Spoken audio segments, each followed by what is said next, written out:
Join women passionate about agriculture and food at the upcoming Advancing Women in Agriculture Conference being held on March 16th through 18th, 2025 at the Hyatt Regency in Calgary, Alberta.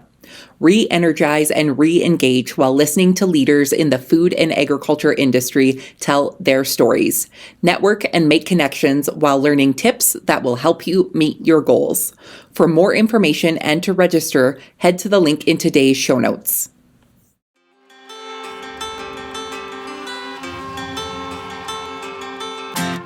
Hi, I'm Caitlin Dubin, and this is the Rural Woman Podcast. I'm a first-generation farmer who married into agriculture. Born and raised in a city, I was so unfamiliar with where my food came from, but I was determined to figure it out. Through my journey into agriculture, I saw women who were strong but humble, often taking a back seat. To me, these women were leaders who deserved a seat at the table. I created the Rural Woman Podcast to share the voices of women in an industry whose stories often went untold. The rural entrepreneurs who live and breathe their work, full of grit and pride. We come here to share our stories, to be in community with each other, to be challenged and inspired, but most importantly, to be celebrated and to be heard. We may not all live, farm, ranch, or homestead the same, but we are all connected. We are rural women, and our stories are worthy of being told.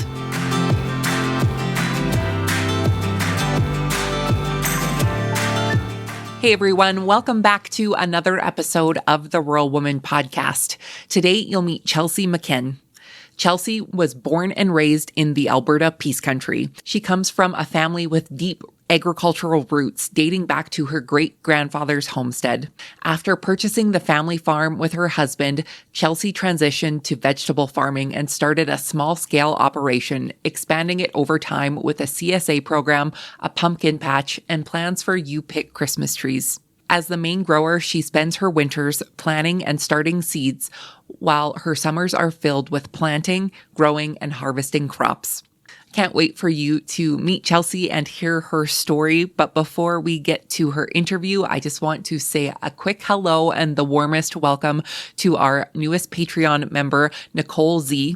Nicole is our newest Barn Brew buddy over on Patreon, so she gets ad-free episodes, extended episodes, as well as my solo podcast, Maybe You Can Relate. So welcome. Thank you so much for your support.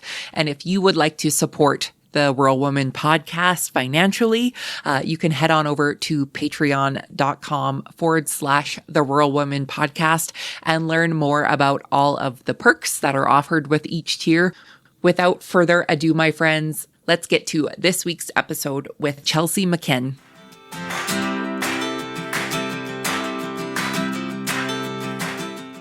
Chelsea, welcome to the Rural Woman Podcast. How are you today? I am good. Thank you for having me. I am so excited you're here to learn all about you and to share your story with our audience. So for the folks who are unfamiliar with you, Chelsea, tell us who you are, where you're from, and how you got your start in agriculture. So my name is Chelsea McKen. I am one of the owners of TC Ranch. We are in northern Alberta we're outside of Grimshaw, but I like to say Peace River because more people know Peace River than Grimshaw. So if I go way back to the beginning, my great-grandfather homesteaded the land in 1911, and he farmed by himself for several years until he met my great-grandma. And they got married, started having kids, and they built the house that we actually live in still right now. And my mother and my grandpa were also raised in this house, so it's pretty cool to be here. So they grain farmed, and my great-grandma actually brought in the animals. I guess she was the animal lover, and if my great-grandfather had it his way, he would have just stuck to grain, but she brought in the hogs and chickens and geese and everything. So my great-grandfather passed away when the kids were quite young, and so my great-grandmother kept the farm going by herself with the help of her kids for several years until my grandpa took over in 1960. And him and my grandma grain farmed and raised Simmental cattle. So they did that for many years. And then they offered the farm to us, a subdivided acreage of the farm to us in 2014. We purchased that, my husband and I, in 2014, and we were growing in the already established garden here, and we had so much extra produce, we were giving it away. A few people suggested that we start selling the produce, so we were just selling to friends and family at first. In 2017, I had my son, and I was looking for a way to make an income from home. So I was researching, and the CSA model popped up, and so I did a lot of research on that and spoke with other producers that were running CSAs. And so we did a test run in 2018. We did it half price with a handful of people just to work out the kinks. And then from there, we've slowly added more spaces to our program each year and added a pumpkin patch and our Christmas tree farm. And here we are. Here you are. Yeah. So if I'm doing the math right, you are the third generation to be growing on this farm. Yes. None of my grandparents' kids, sorry, they never farmed. But yeah, so we're farming, but in a little different way. But yeah. Yeah. So did you grow up in town then, or did you grow up near the farm? I grew up just across the field from the farm. And so I spent a lot of time here growing up. The bus would drop me off after school.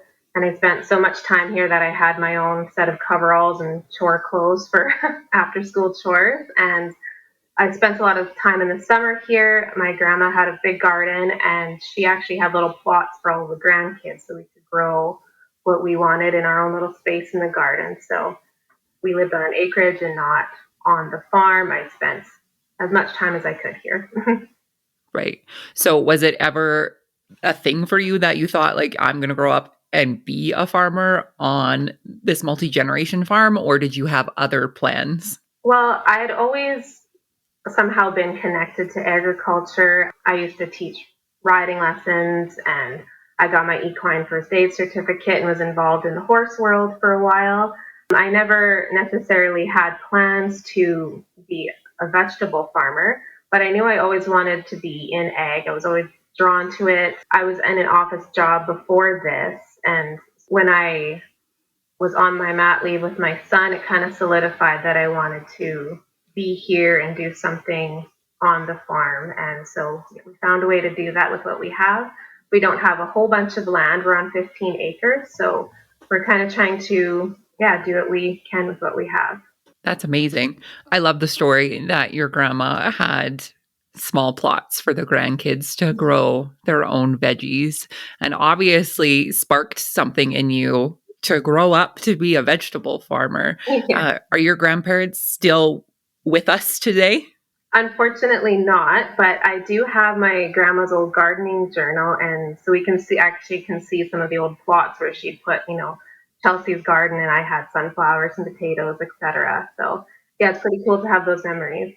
Those are neat. And I love the sentimental value of farming in general and generational farming when it comes to finding those old treasures of whether it's a gardening journal or a notebook that somebody wrote down what the weather on the second Tuesday of harvest was. And to see those things, those are really those feel good, sentimental things that I think make our industry pretty special. Yes, for sure. Yeah.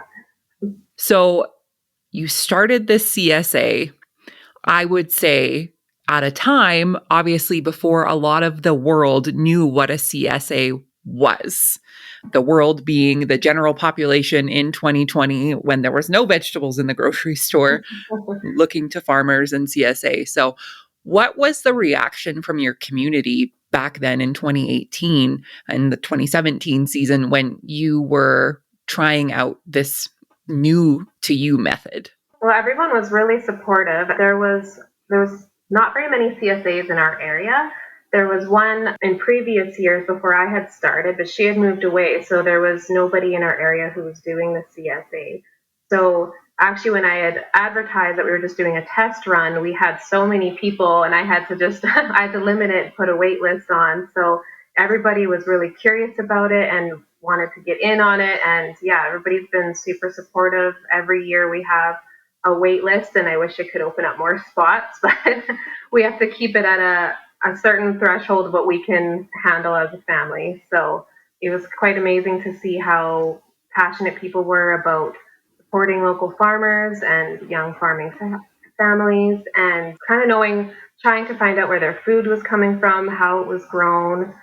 So yeah, it was quite refreshing to see how many people were interested in it at first. Right. Can you share with us any growing pains, the pun is intended, of starting a CSA and what that's looked like for you? Yeah, there's been a lot of trial and error, figuring out the best storage methods, the best transportation methods, whether it's easier for us and for our customers to pick up from the farm or from a pickup point in town or have it delivered. So we've kind of worked through that through the years, different CSA sizes, like the share sizes. The nice thing about the CSA is that you can kind of mold it to fit how you want, fit your farm and fit your community and your customers. So we've done a few different things and we've kind of found our rhythm now. But yeah, there's always, I mean, besides all of the logistics of it, there's also the growing part of it. And so Right. some years are tougher than others. This past year was a really hard year growing wise. It was a cold spring. We had a killing frost late June. So it was a difficult year. But yeah, so working through all of that can definitely be challenging. Well, and you're doing something, I think that, obviously it can be intimidating starting a new business and, doing something that's absolutely new for you and your farming family to see. Talk to me about imposter syndrome and what that's looked like for you as a female farmer. Yes, I've definitely struggled with that over the years. Being a small scale farmer, sometimes you feel like, kind of silly calling yourself a farmer when you're farming under 2 acres of land. So I've kind of had to overcome that. And, you're not the typical image of what people think of when they think of a farmer. So kind of almost having felt like I had to prove myself sometimes. I am the main grower on our farm. My husband works off the farm long hours. So I'm kind of the main person. He helps with all the background stuff, the irrigation and fixing and that stuff, and he's a huge help. But for me, being the face of the farm, I definitely have felt like I've had to prove myself a little bit in some situations. But at the end of the day, I'm planting, growing, producing this food for families, and it's been very rewarding. I have had this logistical conversation with myself and other people. And it's always like, do you grow something that you eat? Yes. Do you sell that to somebody? Yes. Okay. So then by definition, Yeah. you are a food producer and a farmer, right? And I always find it so interesting because, and this can go down a whole rabbit hole, if your husband was the main producer, he would likely call himself a farmer with less of that underlying, like, well, am I a farmer because I don't have enough land to call myself a farmer or XYZ? It sounds so silly when we say it out loud, Yes. but I know the feeling deep down inside. Yeah, it takes a lot to, get over that feeling, and because it can hold you back a bit.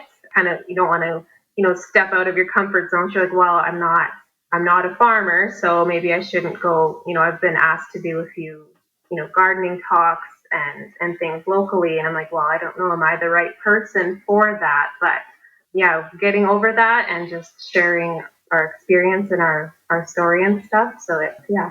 Well, and thank you for sharing that with me. And, it's funny, like I have those conversations to this day that I still have that imposter syndrome myself. And it's like, I have a proven track record of X, Y, and Z, but I'm still sitting here being like, I don't know, like, like, Yeah.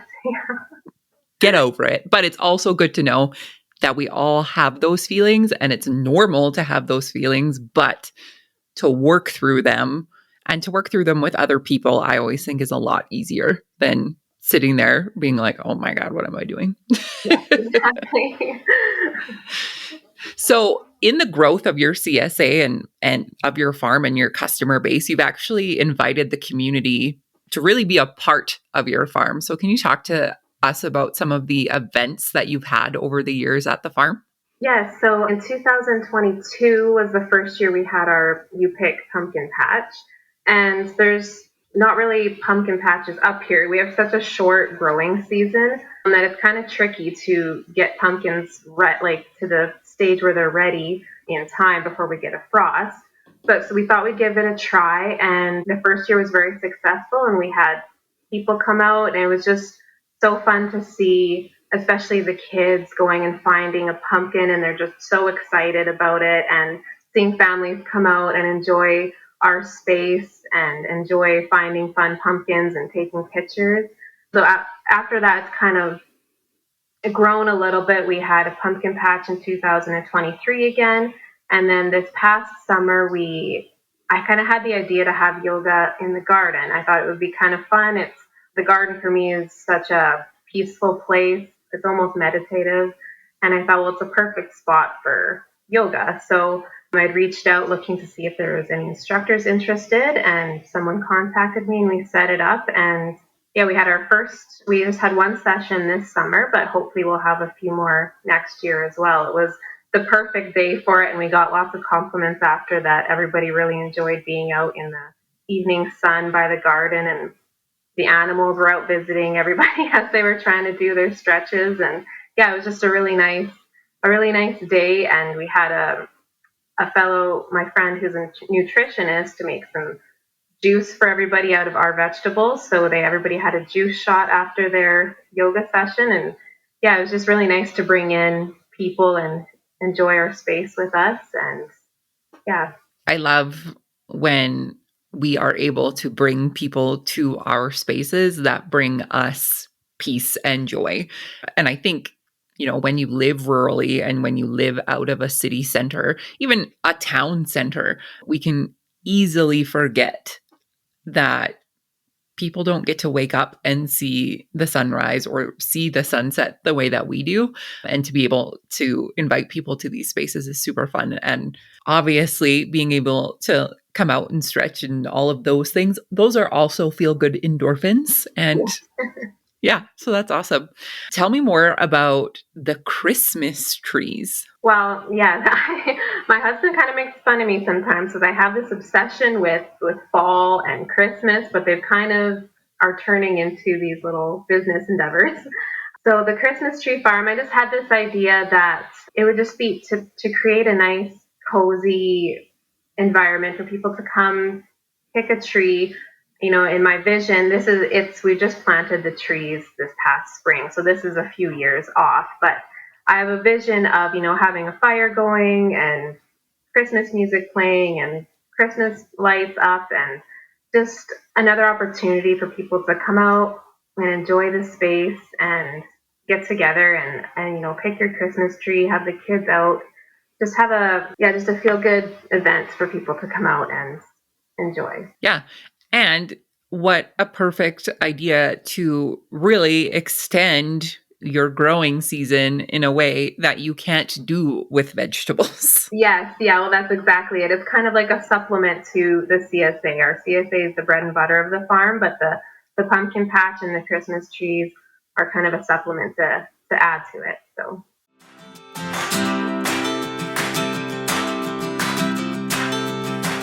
Join women passionate about agriculture and food at the upcoming Advancing Women in Agriculture Conference being held on March 16th through 18th at the Hyatt Regency in Calgary, Alberta. The Advancing Women in Agriculture Conference is created for every woman who is passionate about agriculture and food, whether you are a university student studying agriculture, a producer, entrepreneur, representative of a growers association, or corporate agribusiness. AWC has a proven track record of bringing women in agriculture and food together from across Canada and parts of the U.S.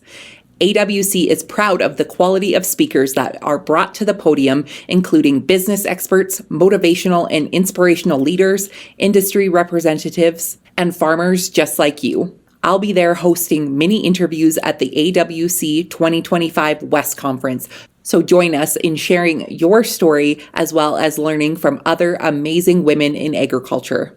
For more information and to register, head to advancingwomenconference.ca or the link in today's show notes.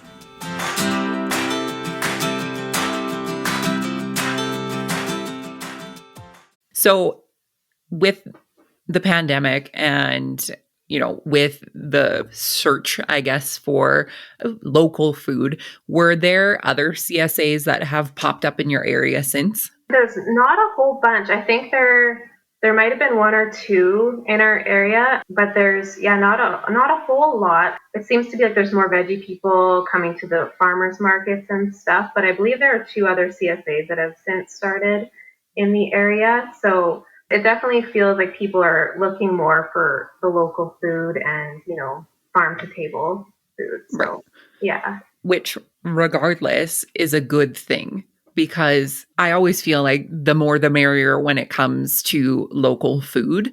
And I always feel like there's such opportunities for other farms to work together to work smarter, not harder, and still provide their community with local food. And I feel like a majority of the people that look to starting CSAs or farm to table, that is essentially their main drive, is to push people towards farm to table.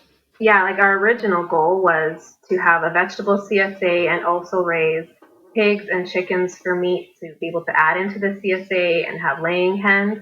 But throughout the years, I've kind of found out that I just can't do it all. It's just too much. So last year, we worked with a local farm to add beef to our boxes. And it's something that I'd like to explore more, maybe bring in some preserves to the CSA boxes, baking, eggs, meat, that kind of thing.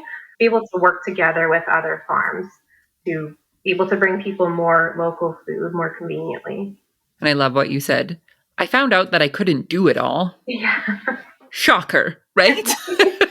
We all hear those things, but until you experience that you can't do it all, Yeah, I know. I can't have a 2-acre garden plus pigs plus chickens plus kids. It's just too much. Yeah, if you value sleep and or really anything else besides working, you should probably look at different options. Exactly. You've mentioned a few times about growing season. I'm curious to know, what growing zone are you located in? And can you walk us through what your typical year on the farm looks like? So we are in growing zone 2. So typically our last frost is around May long weekends, maybe a little bit later. Usually people around here put their gardens in around May long weekends. Like I said, this year was a surprise when we got frosts into late June. But typically it's late May to beginning of September is usually when we get our first frost. Some years we've had frosts early as August 28th. Some years, like the last couple of years, we haven't had them till mid-September. They have a quite short growing season, usually a good 3 months. So we need to start most of our vegetables indoors in order for them to have enough time to mature outside. So it's usually we're packing right now. I don't have a greenhouse to start everything in, so it's all in my office on shelves with grow lights. So my office is upstairs. So there's a lot of back and forth packing trays and trays and trays out in the spring. But yeah, so that's what we have to do to ensure that we have our vegetables ready in time. So typically, when are you starting to start your seeds for the next year? So certain things like our celery and onions that take a bit longer, we're starting in February. And then kind of as the months go on, March, we're starting some of our brassicas like our cabbage, cauliflower, broccoli. And then April, we're starting some of our squash and stuff like that. Pumpkins, we try to wait till May to start. So usually in February we start, and then each month we add a few more things to the list to start. So Right. After your season is done, like the CSA, the pumpkin patch, then we'll add the trees in later. But kind of when that is done, what are you doing for yourself that kind of gets you decompressed from your busy season? Well, usually I try to take November to just not even think about the garden too much. Once we get everything cleaned up and put away, I try to take November, sometimes December, just to focus on family, on myself. I've recently started, with a fitness trainer to get back into the gym so I can keep that movement up in the winter. Sometimes it's a little bit tough to keep physically active in the winter. So trying to do stuff like that for myself and also furthering my education with it. I had enrolled in the Market Gardener's Master Class in 2019, and it's an ongoing course. So I refer back to that in the winter and kind of review everything, dig deeper into soil health and that kind of thing. That really interests me. So I try to take as many courses, webinars, whatever I can get my hands on for education. Yeah, I think it's, for me, I know when we're done harvest and I can get off of that combine,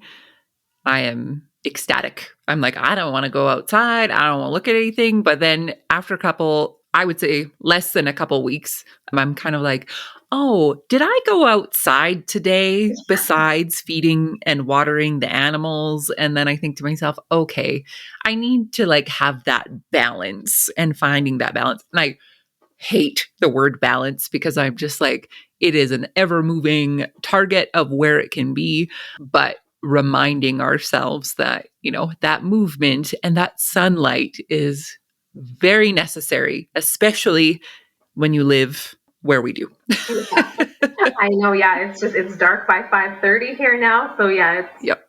It's important to get outside when you can, for sure. For everyone, we're recording this like less than a week after the time change. And I always laugh and say, like, oh, the clock went back an hour and now we are in seasonal depression time zone. Exactly. Yeah. Tell me about your family and what they bring to the garden and the CSA. Tell me about the kiddos and what they're doing to help you in the garden.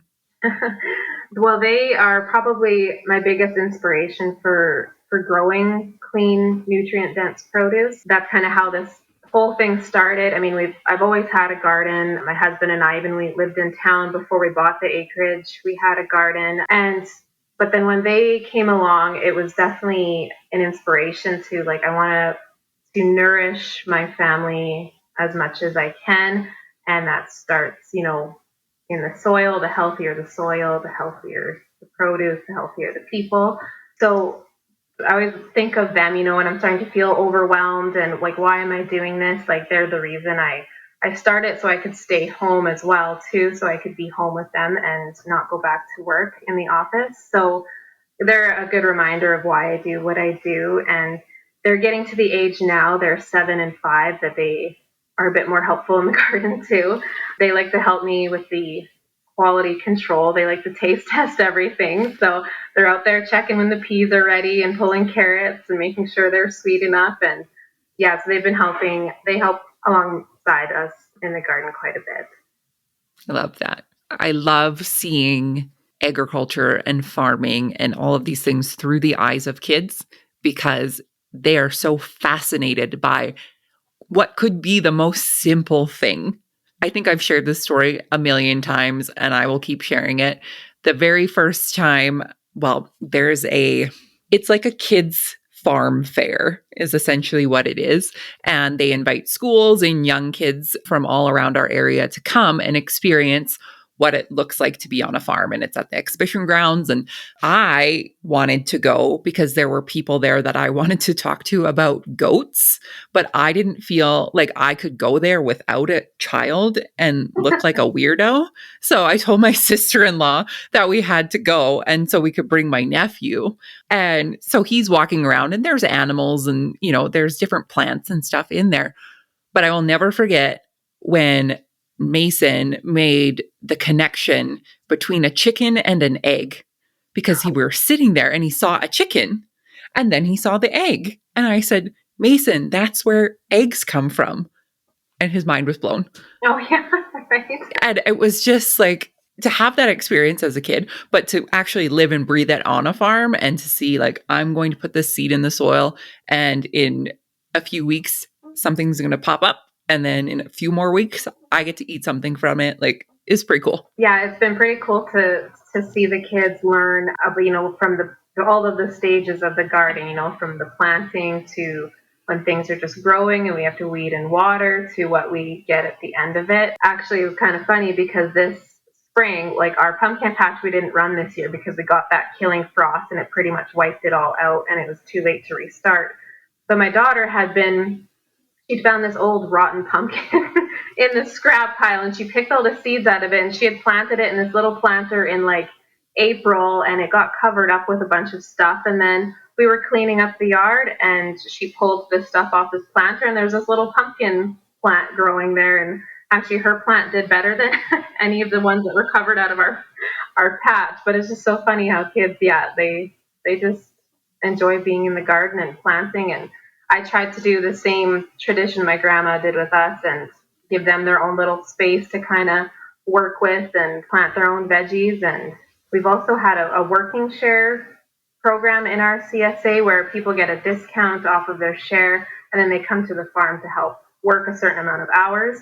And so some of the people that came out had kids, and then to kind of see our kids showing their kids the chickens and, you know, them collecting eggs. It was like the most exciting thing in the world for a kid to find an egg out there and you know, bring it up to us. And and, you know, giving them the veggies out of the garden. They're all walking around eating carrots while the rest of us are working. It's pretty cool to see. Yeah, it's so cool. So what is next for you and your farm? Well, we'll continue on with our pumpkin patch and work on our Christmas tree farm and keep expanding our CSA. Like I said, we have to keep it at a certain amount of people to make it manageable for us, but we're looking into hiring a few people for this summer so we can expand a bit. And the goal is that one day my husband and I will both be able to work from the farm in the summer. So we're working towards that. That's our main goal, to be able to all work together from the farm as a family. So yeah, that's amazing. Chelsea, it has been so great chatting with you today. My last question for you is, what is the most rewarding part about being a rural woman for you? Oh, that's a tough question. There's so many things. I think just being here on the farm and raising our family here and, you know, trying to make this little piece of land that we have better than when we found it. It's just rewarding to see my kids grow up here. It's rewarding to have people come up to me and say that, you know, their kids have tried new vegetables because of our CSA, or, you know, our vegetables are supporting their healthier lifestyle that they're trying to do, or they've had like the best cabbage ever they bought from us, that kind of thing. It's just very rewarding to be able to provide people with that, and the connections that we make with people, swapping recipes and talking about different ways to preserve vegetables, and just, having the connections probably with people is super rewarding. The connections and, like I said, raising our kids here and just being out at the farm, it's also rewarding. Right. It's hard to pick one thing. It is the hardest question I ask. Chelsea, for listeners who would like to connect with you after the show, where can they find you online? They can visit our website, tcranch.ca. We're also on Instagram and Facebook as well. Amazing. Okay, I have to ask you one more question. Why are you called TC Ranch? Well, it kind of started as a joke between my husband and I, because his name is Terry, I'm Chelsea. We started calling it the T&C Ranch when we first moved here, just as a joke, because we're obviously not a ranch, but and the name kind of Vegetable Ranch. Vegetable Ranch, yeah. And the name kind of stuck. We were looking, when I was officially starting, you know, the CSA, I was kind of looking at different names and stuff, but everybody just kept calling us TC Ranch, and it just kind of stuck, so we went with it. Love that. It's a vegetable ranch. Thank you again for sharing your story with us. I really appreciate it. Well, thank you so much for having me.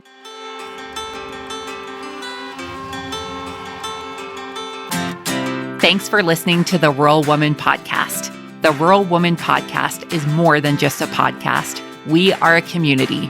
A huge thank you to the Rural Woman Podcast team, audio editor Max Hofer. A special thanks to our Patreon executive producers, Sarah Reedner from Happiness by the Acre and Carrie Munven from Laystone Farms. To learn how you can become a Patreon executive producer or other ways to financially support the show, head on over to wildrosefarmer.com to learn more. Be sure to hit the follow or subscribe button wherever you listen to the podcast to get the latest episodes directly on your playlist. And if you are loving the show, please be sure to leave a rating and review on Apple Podcasts or any other platform that accepts ratings and reviews. You can connect with us on social media at The Rural Woman Podcast and with me at Wild Rose Farmer. One of the best ways you can support the show is by sharing it. Send this episode to a friend or share on your social media. Let's strengthen and amplify the voices of women in agriculture together. Until next time, my friend, keep sharing your story.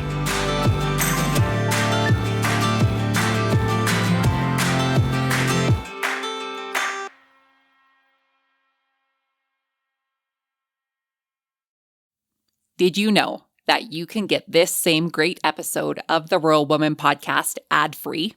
I get it. Listening to ads during a podcast isn't always my favorite either.